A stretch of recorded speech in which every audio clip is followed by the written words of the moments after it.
प्रधान सचिव श्री उदय सिंह कुमावत जी, यहाँ उपस्थित स्वास्थ्य विभाग के सचिव लोकेश कुमार सिंह जी, यहाँ उपस्थित अन्य अधिकारीगण मनीष कुमार वर्मा जी, अनुपम कुमार जी, गोपाल सिंह जी, और इस कार्यक्रम में जो वीडियो कॉन्फ्रेंसिंग के माध्यम से जुड़े हुए व्यक्ति उपस्थित हैं, जिला परिषद के अध्यक्षगण, सदस्यगण, सभी प्रमुखगण, पंचायत समिति के सदस्यगण, मुखियागण, वार्ड सदस्यगण, सभी सरपंच, पंचगण, जीविका की दीदियां, नगर निकायों के जनप्रतिनिधिगण और अन्य सभी जनप्रतिनिधिगण, सभी जिला पदाधिकारीगण, अन्य सभी जिला स्तरीय पदाधिकारीगण, क्षेत्रीय पदाधिकारीगण, मैं सबसे पहले आप सब लोगों का स्वागत करता हूं। आज के इस वीडियो कॉन्फ्रेंसिंग में जिसका मकसद है कि आज जो ये कोरोना वायरस के चलते जो स्थिति उत्पन्न हुई है, उसके संबंध में आगे हम लोगों को बहुत ही सचेत और सजग रहना है। उस सिलसिले में यह एक आयोजित किया गया है यह कार्यक्रम। इसके पहले भी कार्यक्रम कई प्रकार के आयोजित हुए हैं और हर स्तर पर हम लोगों ने पूरी स्थिति की समीक्षा की है, लोगों से बातचीत भी की है। अभी जो कुछ भी जितना क्वारंटाइन सेंटर वगैरह है, उसमें भी जो रहने वाले लोगों के साथ भी हमने बातचीत की है और क्वारंटाइन सेंटर को देखा। हर जिले के कम से कम 2-2 क्वारंटाइन सेंटर को हमने देखा है और 3 दिन लगातार हम इस काम में लगे रहे। क्वारंटाइन सेंटर में कहाँ है, कैसे लोगों को रखा जा रहा है, कहाँ उनके भोजन का इंतजाम है, कहाँ उनके शौचालय का इंतजाम है और उनके हेल्थ केयर का, उनके स्वास्थ्य के लिए कहाँ पर देखने वाले लोग बैठे हैं, एक एक चीज़। और उन लोगों के साथ भी हमने बातचीत की। और आप जानते हैं कि जैसा भी माननीय उप मुख्यमंत्री जी ने भी बताया और स्वास्थ्य मंत्री जी ने भी बता दिया, आप सब लोगों को मालूम है, जब इसके बारे में चर्चा शुरू हुई तो ये चर्चा तो आई है पूरे तौर पर ये मार्च महीने से शुरू हुई है। उसके पहले तो ये चीन में था और अन्य जगहों पर फैला था, उसकी कोई खास चर्चा नहीं थी। लेकिन जैसे ही इसकी चर्चा शुरू हुई, हम लोग इस पर काफ़ी सजग हुए और जो ज़रूरी काम है वो सब करना शुरू किया।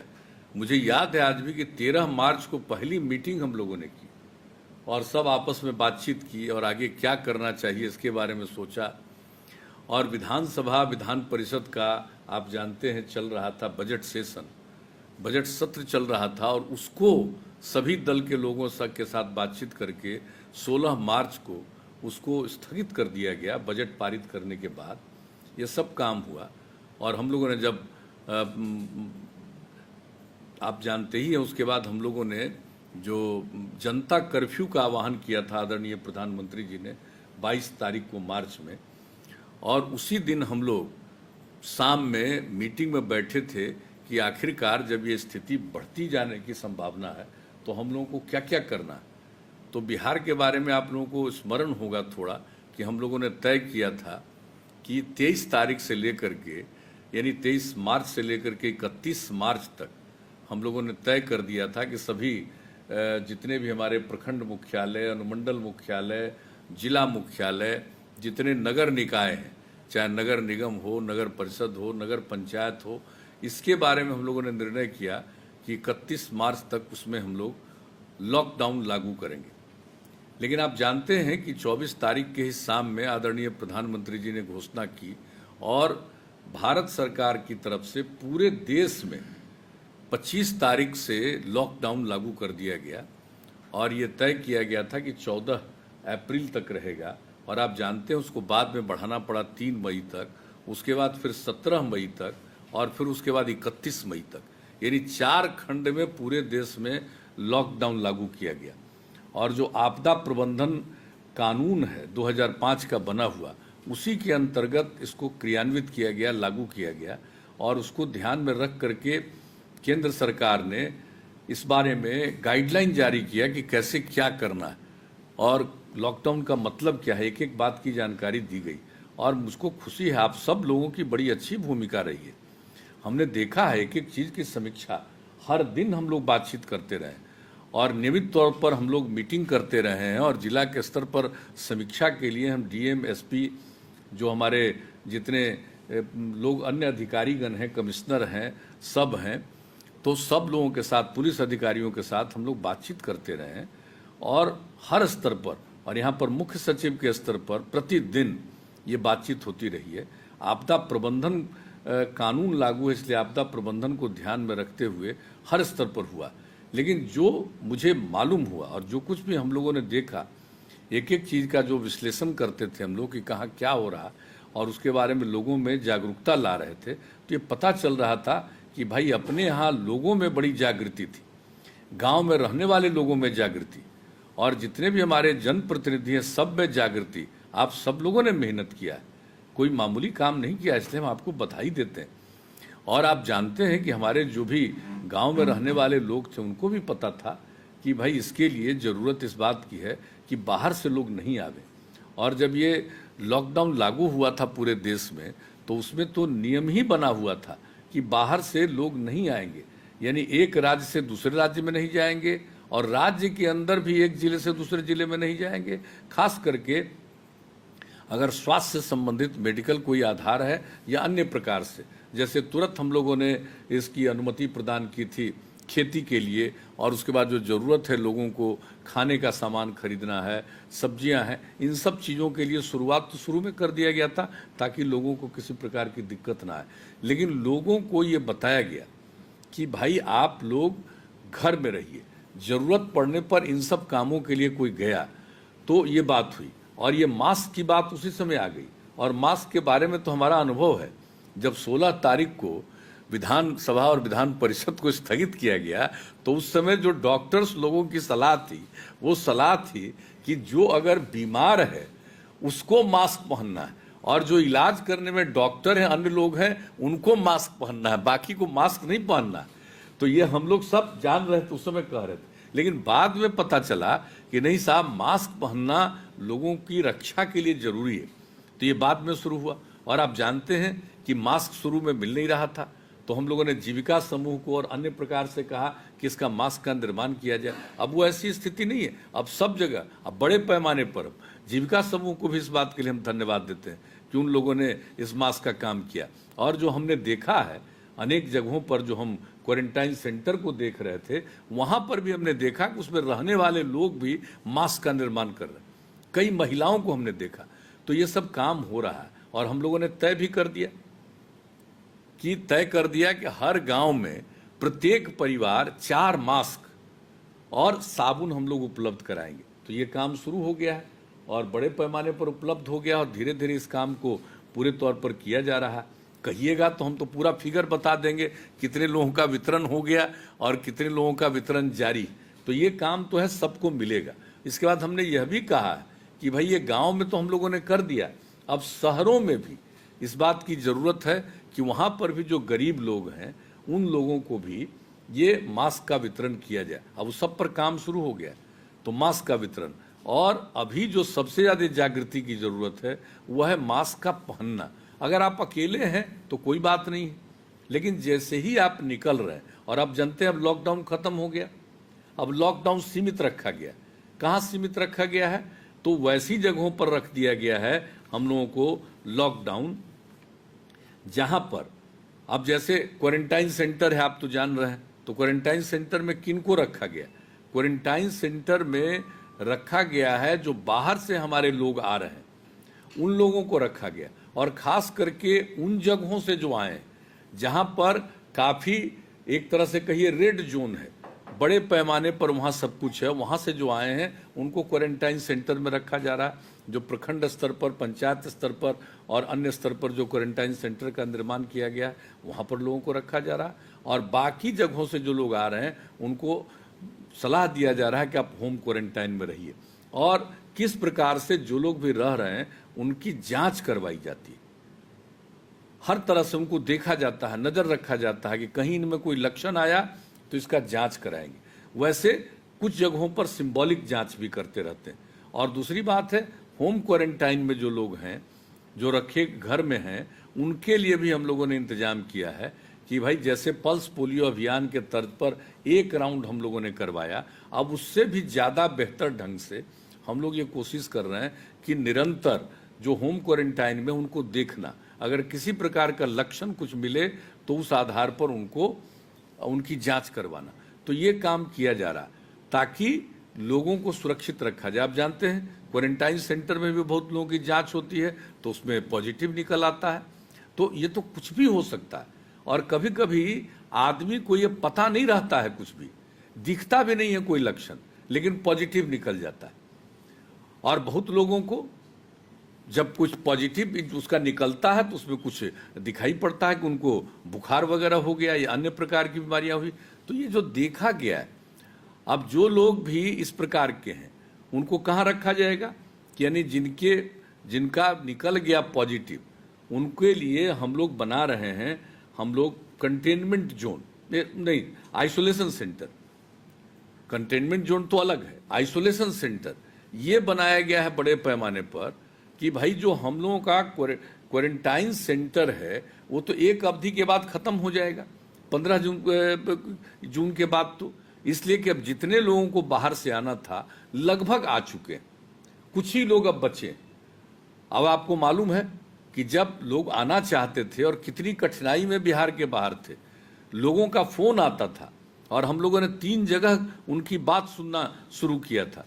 या तो वो हमारे कार्यालय में फ़ोन करते थे, या फिर जो रेजिडेंट कमिश्नर दिल्ली में वहाँ फ़ोन करते थे, और फिर आपदा प्रबंधन विभाग में एक सेंटर बनाया हुआ था वहाँ लोग फ़ोन करते थे। बड़े पैमाने पर लोगों का फ़ोन आता था।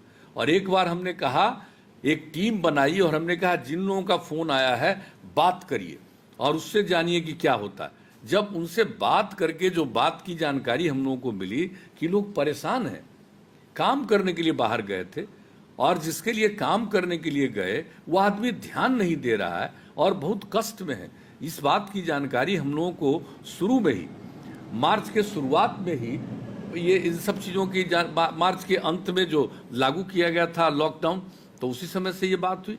जब लोगों का फ़ोन आना शुरू हुआ तब हम लोगों ने ये तय किया कि भाई जो लॉकडाउन लागू कर दिया गया है पूरे देश में, तो उसमें तो भारत सरकार का एक जो दिशा निर्देश जारी हुआ है उसके अंतर्गत तो कोई एक राज्य से दूसरे राज्य में जा नहीं सकता। हालांकि कई लोग कई प्रकार से आ जाते थे, वो एक अलग बात, लेकिन पूरे बड़े पैमाने पर तो लोगों का आना संभव नहीं था। तो फिर जब इस बात को देखते हुए जो आगे हम लोगों ने इसके लिए अनुरोध भी किया, आप सबको मालूम है, लेकिन उस बीच में जब अनुरोध किया तो इसके बारे में 27 तारीख को अप्रैल महीने में जब मीटिंग हुई थी प्रधानमंत्री जी के स्तर पर सारे मुख्यमंत्रियों की, तो उसमें भी हमने इस बात को रखा था कि भाई जब ऐसी स्थिति है, लोगों को आना है तो आने का व्यवस्था होना चाहिए। तो एक निर्णय हो गया और फिर बाद में हुआ कि बस वगैरह से आएंगे, लेकिन हम लोगों ने कहा कि भाई ट्रेन से आएंगे तो ज़्यादा सुविधा होगी, और हम इसके लिए केंद्र सरकार को धन्यवाद देते हैं कि उन लोगों ने ट्रेन की व्यवस्था शुरू कराई और ट्रेन से बड़ी संख्या में लोग आए और ज़्यादा बेहतर ढंग से आए। भाई इक्का दुक्का घटना तो घट सकती है, उसको तो कोई नहीं कह सकता है कि कोई भी काम करिए तो उसमें कहीं इक्का दुक्का कोई गलत नहीं करेगा, हो जाता है। लेकिन जब आना शुरू हुआ तो आप जान लीजिए कि ट्रेन से आना शुरू हुआ तो लोगों को कितनी सहूलियत हुई, लोग आने लगे। लेकिन जो हम बात कहना चाहते हैं, जो लोगों का फ़ोन आ रहा था, तो फ़ोन को सुनने के बाद और जो पूरी चीज़ों की जानकारी मिली, तो वहाँ के सरकार को भी हम लोग अनुरोध किया कि भाई आपके यहाँ हैं, इन लोगों का पर ध्यान रखिए। और हम लोगों ने क्या किया, हम लोगों ने तय किया कि हमारे जो लोग बाहर फंसे हुए हैं उनको हम कुछ मदद करेंगे। और हम लोगों ने ये तय किया, मुख्यमंत्री राहत कोष से, सीएम रिलीफ फंड से जो हमने ये तय कर दिया कि उन लोगों को 1-1 हज़ार रुपया की मदद करेंगे। और आपको मालूम है कितना एप्लीकेशन आया, 20 लाख से भी ज़्यादा लोगों को मदद दी जा चुकी। और अब कुछ लोग आ गए पटना, उनका मान लीजिए यहाँ पर अकाउंट नहीं था, अब हमने यह भी दिशा निर्देश दिया है कि अब यहाँ आ गए हैं उनको वो पैसा भी जरूर दे दीजिए। तो खैर ये सब तो एक अलग बात है, हम लोगों ने उन लोगों के बारे में सोचा और बाद में अनुरोध किया तो बड़े संख्या में आने लगे। यानी 1 या 2 मई से जो आना शुरू हुआ है रेल का, अब लब तक पूरा है, अब आज भी कुछ आ रहा है, 1 आध दिन और आएगा। तो अब जितने लोग आएंगे तो हम लोगों ने तय किया, पहले बताया कि जो खराब स्थिति में जहां थे, जिसको कहा जाता है रेड जोन, वहां से लोग आ रहे हैं, जहां पर बड़ी संख्या में ये कोरोना वायरस के पीड़ित लोग थे, तो उन लोगों को हम लोगों ने यही क्वारंटाइन सेंटर में रखने का निर्णय लिया। अब क्वारंटाइन सेंटर में रह करके 14 दिन पूरा होने के बाद कई लाख लोग चले गए। आज भी 5 लाख से भी ज़्यादा लोग अभी क्वारंटाइन सेंटर में हैं, और जो लोगों को भी आकर के रखना है उसको रखा जाएगा। लेकिन अब इसकी ज़रूरत इस महीने के 15 तारीख के बाद नहीं पड़ेगी। लेकिन हम लोगों ने क्या तय किया? हम लोगों ने तय किया है कि भाई लोग आ जाएंगे, इसके बाद भी कुछ दिन के बाद पता चला कि इनको कुछ पॉजिटिव निकल गया कोरोना वायरस का, तो वैसी स्थिति में उनको रखना पड़ेगा आइसोलेशन सेंटर में। तो आइसोलेशन सेंटर का भी काफ़ी विस्तार किया गया, और हमने ये तय किया कि भाई जो हम लोग स्कूल वगैरह में, कॉलेज में और कई जगहों पर जो ये बनाए हुए हैं क्वारंटाइन सेंटर, अब स्कूल वगैरह में नहीं, क्योंकि एक स्टेज के बाद तो हमको स्कूल और कॉलेज में पढ़ाई शुरू करनी है, तो वैसी स्थिति में वहाँ नहीं, उससे अलग चाहे कुछ जगहों को किराए पर लेकर के, होटल वगैरह को किराए पर लेकर के, या ऐसे संस्थान जिसका निर्माण किया गया है बिल्डिंग्स का सरकार की तरफ से, उसका अभी तत्काल उपयोग करना कोई ज़रूरी नहीं है, कुछ दिन के बाद उपयोग करेंगे तो उन नए बिल्डिंग्स में। तो कुल मिला करके ये सब काम किया जा रहा है ताकि लोगों को आइसोलेशन सेंटर बना करके वैसी जगहों पर रख दिया जाए। तो ये भी हम लोगों ने तय कर दिया है, और आप जानते हैं कि उसमें लोग रहेंगे, और आप अच्छी तरह जान रहे हैं कि कितने जगह पर कि ये जो हम लोगों ने आइसोलेशन सेंटर जो संचालित किया है, अभी उसमें 13,796 बेड की व्यवस्था है। और इस आइसोलेशन बेड को, यानी सब जो ख़त्म हो जाएगा क्वारंटाइन सेंटर वगैरह, और लोगों को अगर ये बीमारी निकल गई, पॉजिटिव निकल गया, तो वैसी स्थिति में उनको जो आइसोलेशन सेंटर में रखना पड़ेगा, तो हम लोगों ने तय कर दिया है कि इसके लिए 40,000 बेड का इस्तेमाल, और उसके लिए पूरा का पूरा काम होना शुरू हो गया है। और दूसरी चीज़ है कि 2 तरह की बात है, अगर किसी का पॉजिटिव निकलता है तो उनको हम लोग रखेंगे इसमें आइसोलेशन सेंटर में, यानी जिस पर कोई बाहर का लक्षण नहीं दिखता है, यानी उनको न बुखार है, न खांसी है, न अन्य प्रकार की बीमारी है, तो वैसे लोगों को रखते हैं आइसोलेशन सेंटर में, घर पर नहीं, आइसोलेशन सेंटर में। और अगर उनमें किसी प्रकार का बुखार है, कुछ भी है, तो उसको वहाँ से ले करके लिया जाता है, और अनुमंडल स्तर पर, सब डिवीजन के स्तर पर बना हुआ है कोविड हेल्थ सेंटर, और इसमें 3,811 बेड की व्यवस्था की गई, वहाँ उनको ले जाया जाएगा।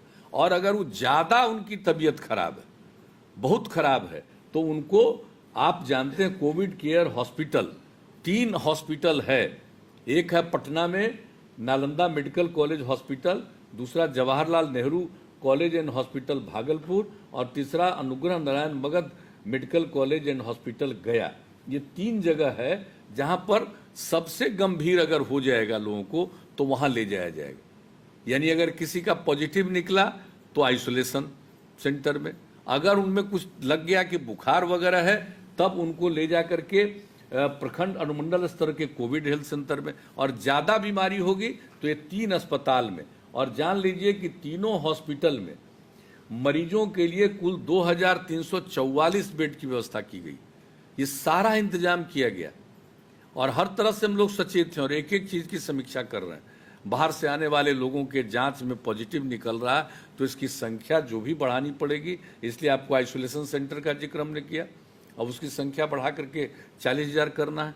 तो एक एक काम पर पूरी की पूरी जो पूरा का पूरा राज्य सरकार का जो विभिन्न विभाग है, जैसे हेल्थ डिपार्टमेंट, उनको बहुत चीज़ देखना है। ये सारे लोग और अन्य विभाग के लोग भी सब तरह से काम कर रहे हैं। और एक बात और जान लीजिए कि अब ये लोग तो आ गए, अब हम लोगों ने क्या सोचा है कि भाई जितने लोग आ गए हैं तो इन लोगों के लिए तो हम लोग को करना है। और एक बात हम बताना चाहते हैं, ज़रा बिहार में जिस तरह से हम लोगों ने काम किया है, ये जो हम लोगों ने क्वारंटाइन सेंटर बनाया है, आपको हम बताएं कि एक क्वारंटाइन सेंटर में, एक क्वारंटाइन किसी भी क्वारंटाइन सेंटर में कई लाख की संख्या में लोग रहे और किया गया है। और आप जान लीजिए कि वहां पर लोगों पर एक व्यक्ति पर जो क्वारंटाइन सेंटर में 14 दिन रखे जाते हैं 5300 रुपया 5300 रुपया का व्यय हो रहा है। और कौन कौन काम कर रहे हैं हम लोग, एक एक तरह से उन लोगों को हर प्रकार की सुविधा उनको हम लोग देते हैं, कोई दिक्कत उन लोगों को नहीं हो इस तरह का हम लोग काम करने की कोशिश करते हैं। और इसके अलावे जब ये आ गया तो हम लोगों ने क्या नहीं किया है, किस किस प्रकार से काम किया है। हम लोगों ने तय कर दिया कि जितने हमारे राशन कार्ड धारी हैं और राशन कार्ड हेतु चिन्हित परिवार हैं, इन सब लोगों को 1000 रुपया देंगे। अब तक 1,62,00,000 लोगों को, जिसमें 1,41,00,000 राशन कार्ड धारी हैं और 21 लाख जिनको चिन्हित किया गया है कि जिनको राशन कार्ड नहीं है, ऐसे लोगों को 1000 रुपया दिया जा चुका है। और बाकी लोगों को भी इसके लिए पूरी कोशिश हो रही है। हम लोग देख रहे हैं कि कोई व्यक्ति बचे नहीं, सबका राशन कार्ड बन जाए, उसके लिए काम कर रहे हैं हम लोग तेजी से। और जान लीजिए कि राशन कार्ड धारी और राशन कार्ड हेतु चिन्हित परिवारों को जो हम दे रहे हैं और उसके अलावे जिनको नया चिन्हित किया गया है कि इनको राशन कार्ड बनना चाहिए, उस सबको मिला करके अभी ही 1000 रुपया प्रति व्यक्ति को देने में 1,62,00,000 लोगों को तो खर्च किया जा चुका है राज्य सरकार की तरफ से 1,620 करोड़ रुपए की राशि दी जा चुकी है। अब जितने पेंशन है 85 लाख पेंशन धारियों को 3 महीने का पेंशन अतिरिक्त दे करके 1,017 करोड़ रुपए की राशि खर्च की गई। शिक्षा विभाग के द्वारा छात्रवृत्ति, साइकिल योजना, पोशाक योजना इत्यादि योजनाओं के अंतर्गत कुल मिलाकर के 3,261 करोड़ रुपए की राशि खातों में दी गई है। आपदा राहत केंद्र चलाया गया, 200 से अधिक आपदा राहत केंद्रों का संचालन किया गया, जिसमें 74,74,000 लोग प्रतिदिन लाभान्वित हुए। और आप जानते हैं बिहार में हम लोगों ने कोरोना उन्मूलन कोष का गठन किया गया, जिसमें सब लोगों की तनख्वाह जो होती है, चाहे मुख्यमंत्री हो, मंत्री हो, विधानसभा के सदस्य हो, विधान परिषद के सदस्य हो, उनके तनख्वाह में कटौती की गई। इसके अलावे जो हम लोग करते हैं, सहायता करते हैं, एमएलए और एमएलसी के रिकमेंडेशन पर जो योजना चलती है, जिसमें उन लोगों को जो पैसा दिया जाता है 1 साल में 3 करोड़ रुपए का, तो उसी में से 50 लाख रुपया कम किया गया और उसके आधार पर बना दिया गया कोरोना उन्मूलन कोष। उसमें 180 करोड़ रुपया रख दिया गया ताकि स्वास्थ्य विभाग को चाहे जिस प्रकार से भी दवा की जरूरत पड़े, उसके लिए कोई इक्विपमेंट का है उनको लाना है, उसके लिए जो भी जरूरत पड़े, या अन्य प्रकार से ये जितने सफरर लोग हैं, पीड़ित लोग हैं, उनकी मदद करने के लिए वह भी हम लोग इंतजाम करके रख दिए। जो बजट और सरकार के द्वारा किया जाता है उसके अतिरिक्त यह भी व्यवस्था कर दी गई है कि उनको अचानक कहीं जरूरत पड़े तो ये सब काम करेंगे। तो एक एक तरह से हर प्रकार से आप समझ लीजिए कि पूरे तौर पर कितने तरह से लोगों को हम लोग मदद करने की कोशिश कर रहे हैं। और सबका आपको हमने संक्षेप में जिक्र कर दिया है कितनी राशि खर्च की जा रही है।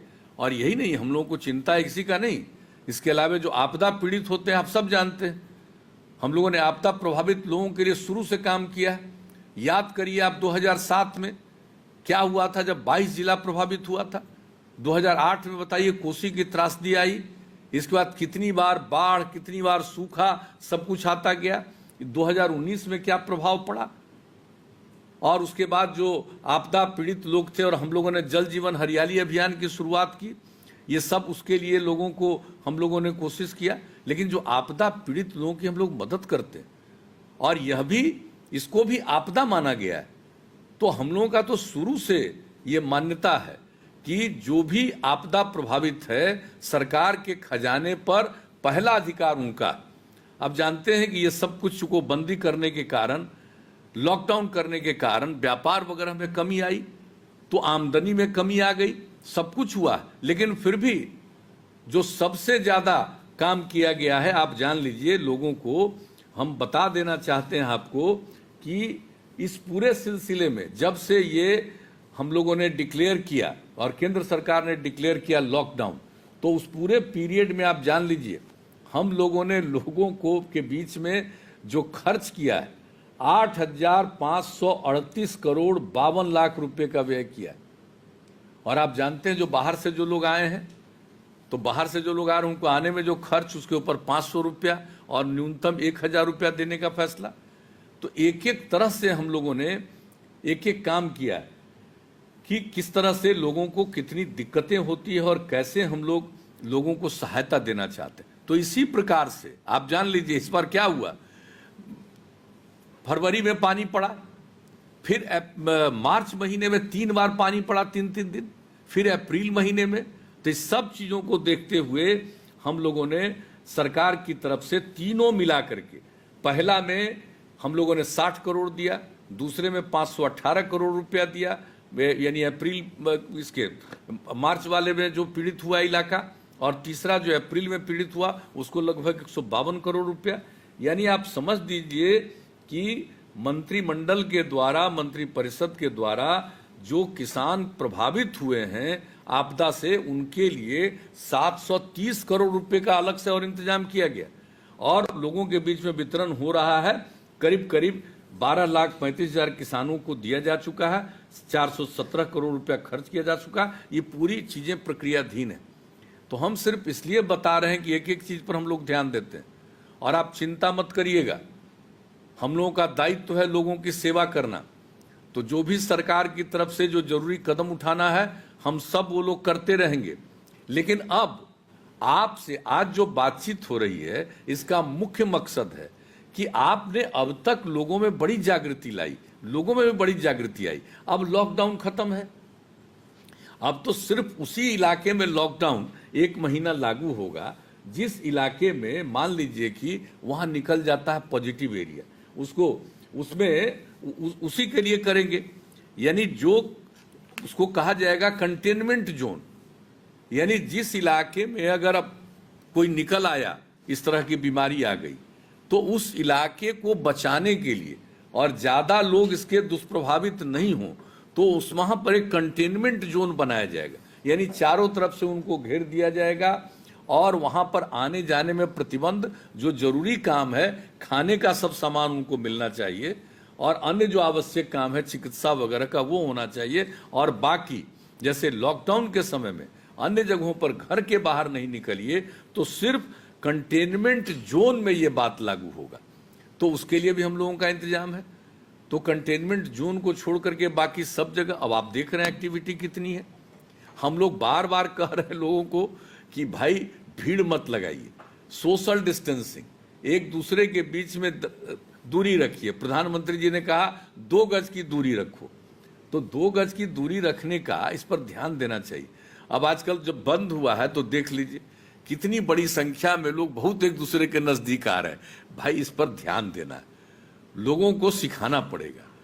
तुरंत लोग नहीं समझता है, लेकिन लोगों को समझाना पड़ेगा कि थोड़ी दूरी बना करके चलिए, थोड़ा दूरी बना करके रखिए। अकेले हैं तो कोई बात नहीं, बाकी कोई काम के लिए निकलते हैं तो आपको मास्क लगाना पड़ेगा, और उसके लिए तो हम लोग सब इंतजाम कर रहे हैं। तो एक प्रचार तो आप लोगों को लोगों को समझाने के लिए कहना है कि भाई हर हालत में लोगों को प्रेरित करिए कि भाई ये मास्क जरूर लगाइए, और सैनिटेशन का सब कुछ का ये सब जो कहा जाता है एक एक चीज का, तो हर जगह साफ सफाई का ध्यान देना, और दूसरी तरफ लोगों को ये प्रेरित करना।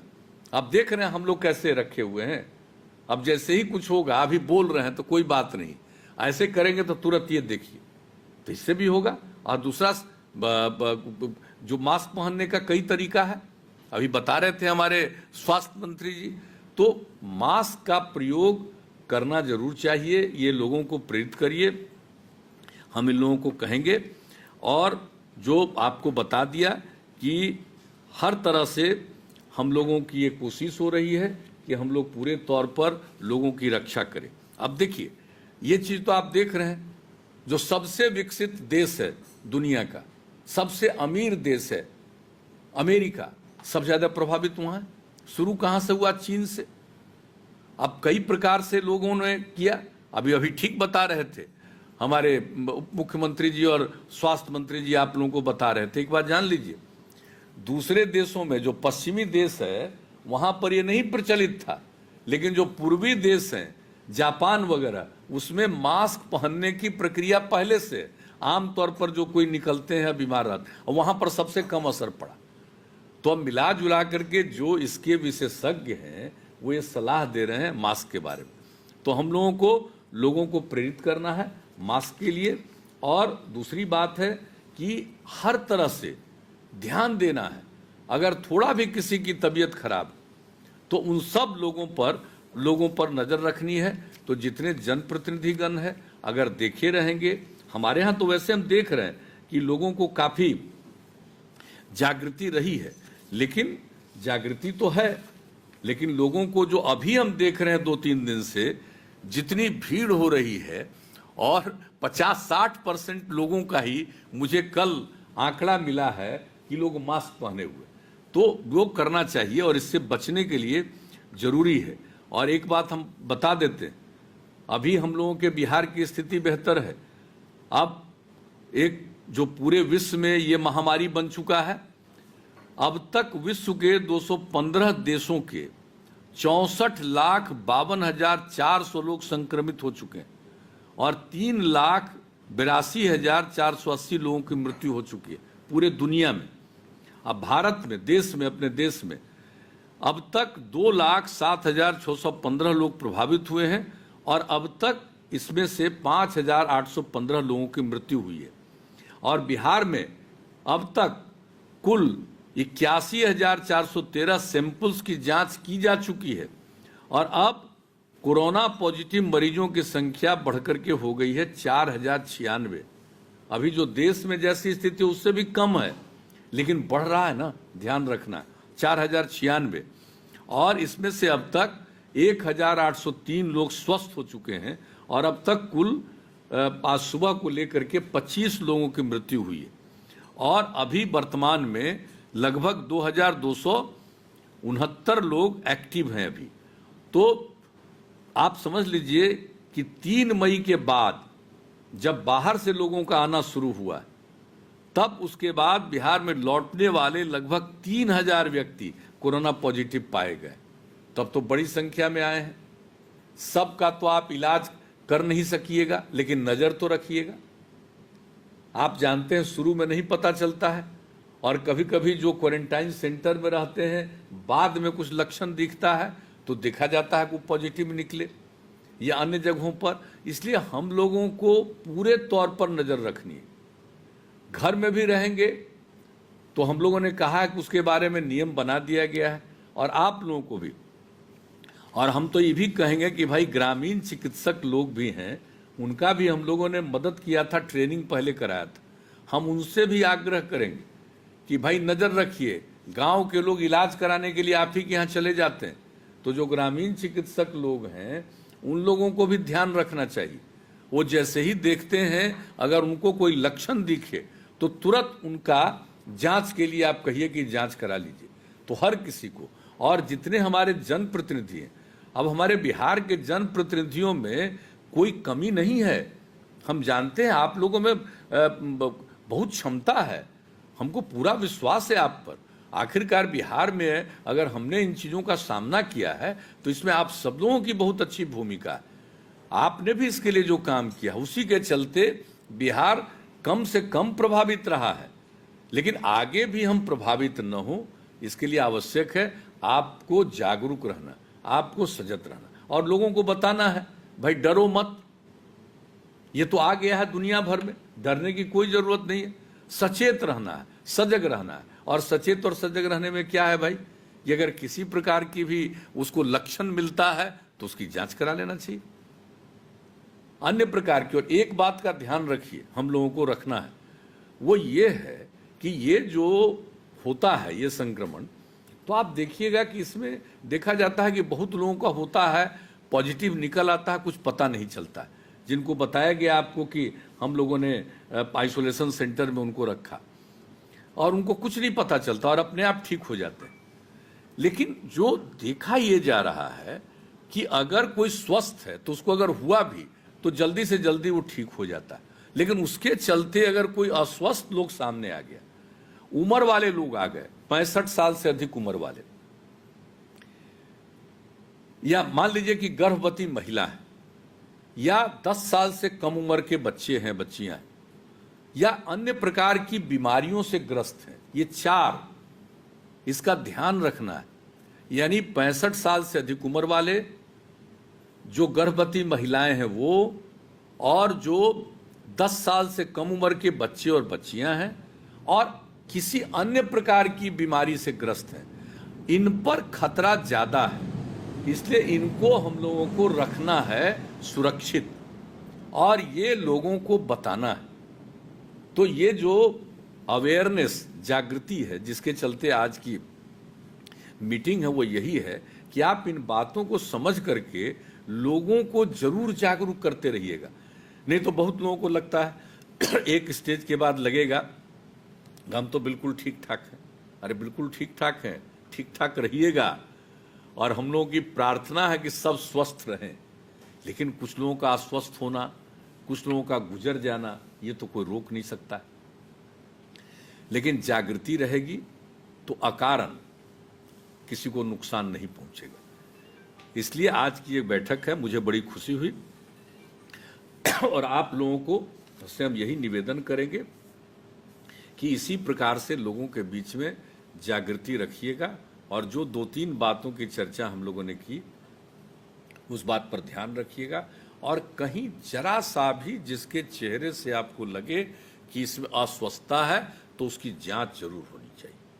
और हम लोग, आप जान लीजिए, अब जांच का ही नहीं, इसके प्रतिदिन की व्यवस्था बहुत ज़्यादा हम लोगों ने करवा दी है, और हम लोगों का लक्ष्य है प्रतिदिन जांच का 10,000 लोगों का, ताकि लोगों को किसी प्रकार की दिक्कत नहीं। और जब जांच हो जाएगी तो उस पर सारी कार्रवाई आगे की हो सकती है। और अन्य प्रकार से भी अस्वस्थ लोग हैं, अब लॉकडाउन खत्म हुआ और अस्पताल वगैरह की शुरुआत की जा रही है, तो एक जागृति यह भी है कि जिनको किसी अन्य प्रकार की बीमारी है तो उनको भी इलाज वगैरह जरूर करवाइए। इसलिए ग्रामीण क्षेत्रों में जो ग्रामीण चिकित्सक हैं उनसे हम विशेष आग्रह आज कर रहे हैं कि भाई आपके यहाँ तो गांव का लोग चला जाता है, आपको डिग्री नहीं है, लेकिन लोग आप पर भरोसा करता है, आपके यहाँ चला जाता है, और बीच में हम लोगों ने, राज्य सरकार ने काम किया, ट्रेनिंग भी आप लोगों की दी है। तो हम दोबारा इस बात को कहना चाहते हैं, ये आपका फर्ज बनता है, ये आपका दायित्व है, और सच पूछिए तो यह आपका धर्म है कि अगर लोग आपके पास आ रहे हैं, किसी अन्य प्रकार का लक्षण दिखता है तो उनको अन्य प्रकार का जांच भी करवाइए। और इस तरह से सब लोग सजग रहेंगे, सारे जनप्रतिनिधि, सभी सक्रिय लोग अगर सक्रिय रहेंगे तो मेरे हिसाब से ये खतरा बढ़ेगा ज़्यादा नहीं, और धीरे धीरे इस खतरे से हमें मुक्ति मिलेगी। कई प्रकार के विशेषज्ञ कह रहे हैं कि ये अभी बढ़ेगा, तब तो कोई जानता नहीं है।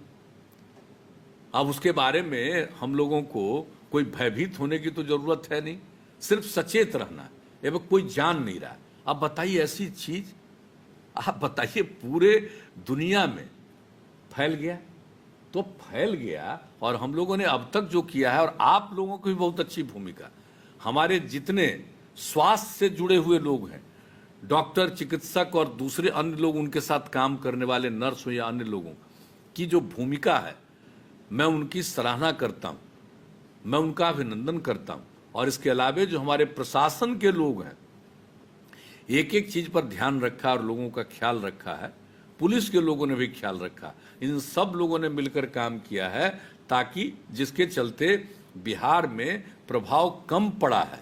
और अब चूंकि लॉकडाउन खत्म हो गया है, तो लॉकडाउन खत्म हो गया है भाई, तो अब जब खत्म हो गया तो अब इसके अलावे सबको सचेत भी रहना है। आखिरकार कितने दिनों तक लॉकडाउन करते, और कौन कौन काम नहीं किया जा रहा, आप जरा बताइए। हमने आपको राज्य सरकार का भी बता दिया, केंद्र सरकार के द्वारा भी क्या क्या घोषित पैकेज किया गया, लोगों की मदद की गई।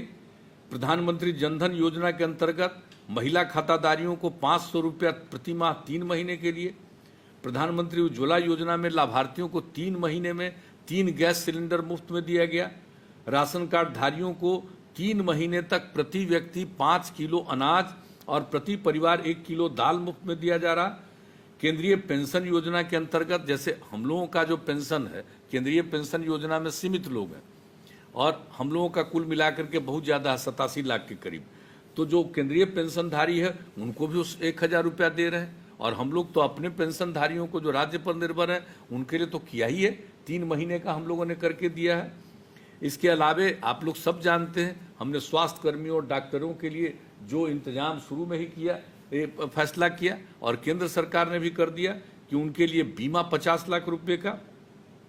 और फिर मनरेगा योजना के अंतर्गत जिसमें लोगों को काम बाहर से भी आ रहे हैं उनको भी काम मिलेगा, उसके लिए केंद्र सरकार ने 20 करोड़ रुपया बढ़ा दिया गया।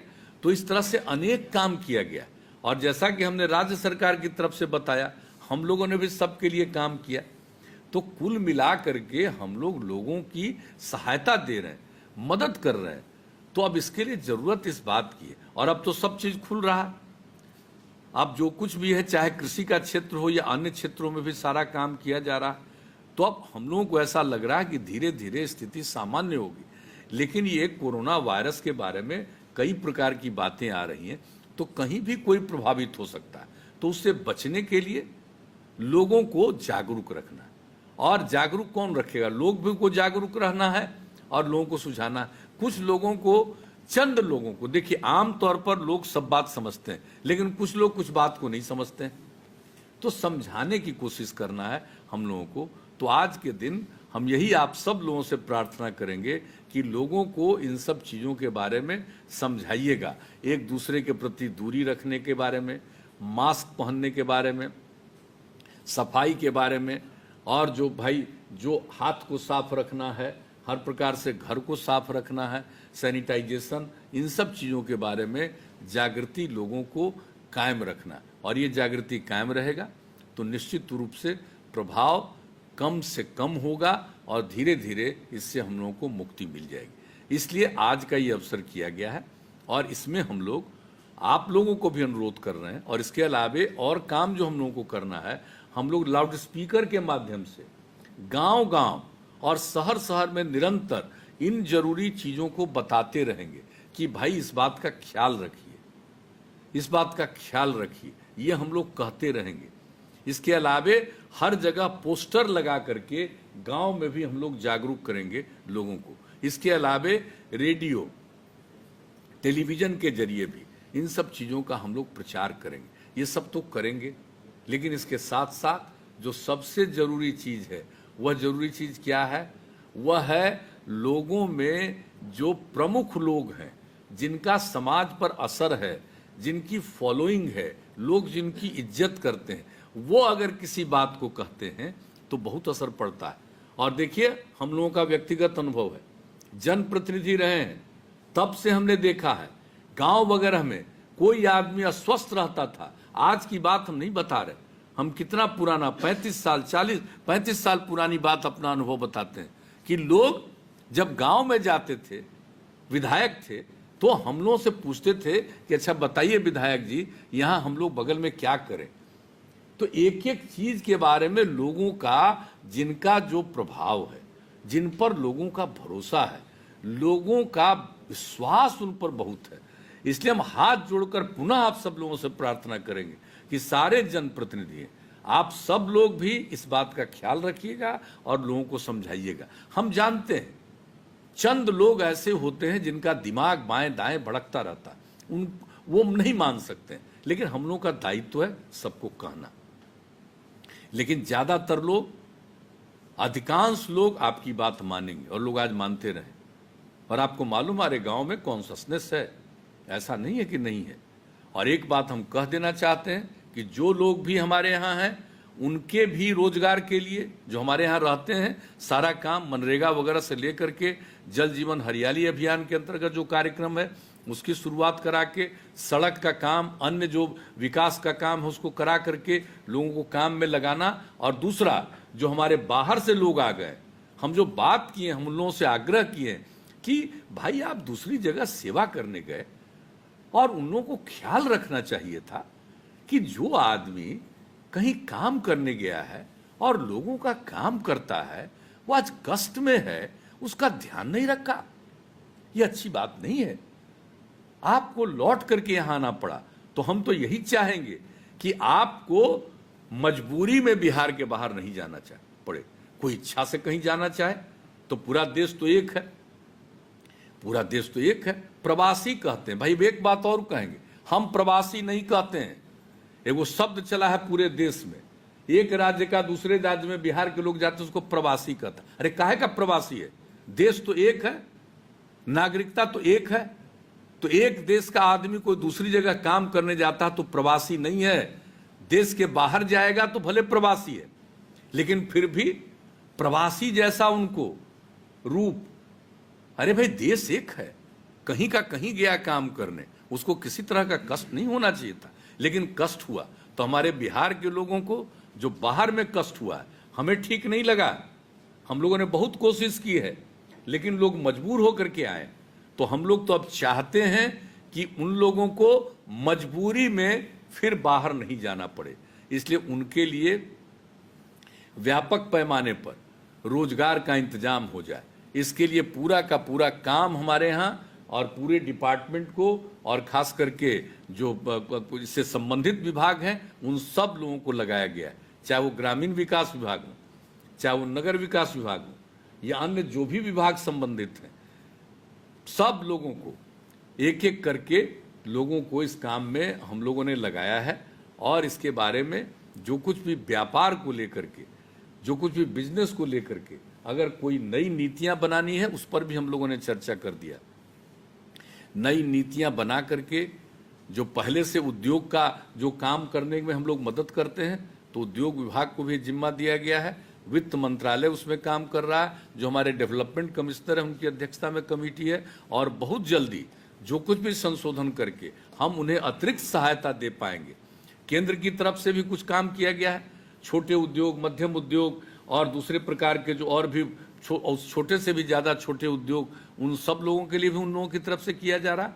और हम लोग भी पूरे तौर पर उन लोगों को मदद देने के लिए हम लोग नीति बना रहे हैं। और आपको मालूम है, मनरेगा में न सिर्फ राशि बढ़ाई गई है, बल्कि उन लोगों का भी उसमें वो समाहित किया जा रहा है। तो मनरेगा के माध्यम से भी, और जो दूसरा हम लोग जल जीवन हरियाली अभियान के अंतर्गत कई काम कर रहे हैं, उसमें भी लोगों को शामिल किया जाए। और अन्य जो विकास के काम हैं उसमें शामिल किया जाए, और नया उद्योग लगा करके ताकि उनको काम मिले।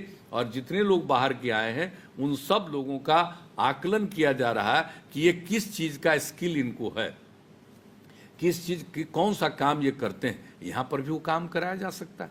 तो एक एक तरह से हम लोग सचेत हैं, उस काम को भी कर रहे हैं, ताकि बाहर गए थे काम करने, मजबूर होकर के उनको लौटना पड़ा है, तो फिर उनको यहाँ की स्थिति ऐसी बनाई जाए कि कोई मजबूरी में फिर किसी को जाना न पड़े। तो इसके लिए भी आपको लोगों के बीच में जागृति का अभियान चलाना है। और सबसे बड़ी चीज़ है, लोगों को इस बीमारी से बचाने के लिए, जागृति के लिए जो हम लोगों ने जिक्र किया उसका करना, और इसका और भी बड़े पैमाने पर प्रचार प्रसार जिसका हमने जिक्र किया हम लोग करेंगे। और हमें पूरा विश्वास है कि हमारे चीफ सेक्रेटरी के नेतृत्व में जो भी राज्य सरकार के सभी विभाग के लोग हैं और जितने भी पुलिसकर्मी हैं, सब लोग लगे हुए। और एक ही हम आग्रह करेंगे कि अब धीरे धीरे सब चीज़ खुला भरा, तो ये तो जागृति का अभियान चलाना ही है, लेकिन कई लोग समाज में विवाद पैदा करने की कोशिश करेंगे। मैं आपसे हाथ जोड़कर प्रार्थना करता हूँ कि समाज में विवाद नहीं हो, आपस में प्रेम का, सद्भावना का, भाईचारे का भाव रहे, इसके लिए आप सब लोग प्रयास करिएगा। तो मेरा यही निवेदन है। और अब तक इतने दिनों में आप लोगों ने बहुत अच्छा काम किया है, मैं पुनः इसके लिए धन्यवाद देता हूं।